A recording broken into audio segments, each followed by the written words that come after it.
السلام عليكم ورحمة الله وبركاته. ازي حضراتكم عاملين ايه؟ معاكم المهندس محمد عبد اللطيف. سلسلة بتاعتنا ازاي تشطب شقتك.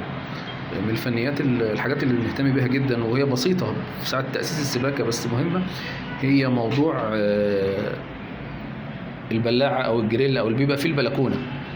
مش بس في الحمام أو المطبخ، لا يا جماعة، اللي في البلكونة مهمة ليه؟ مهمة إن عشان المطر اللي بينزل يا جماعة ازاي نقدر نخلص منه من غير ما يتعبى لا قدر الله. لو في مطره شديده الميه علت في البلكونه، طب انا دلوقتي هعمل ايه؟ هصرفها ازاي؟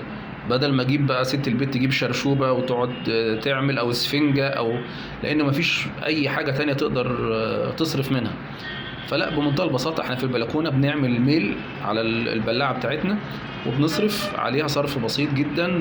بيبقى زي ما انتم شايفين جريل 10 في 10 او بيبقى او بلاعه 10 في 10، والموضوع بيبقى بسيط وبيخلص في منتهى السهوله، مش محتاجين اي مشكله. وكل ده بتتوصل في التاسيس على الصرف العمومي او على ممكن على الجريلا. بس نخلي بالنا دايما في الشتاء نحاول نغطيها. النوع اللي انا مركبه من جوه فيه اسطوبه بتقفل عليه خلاص لو ما فيش شتاء في الصيف عشان ما يدخلش تراب ويبدا يسد المسار بتاعي.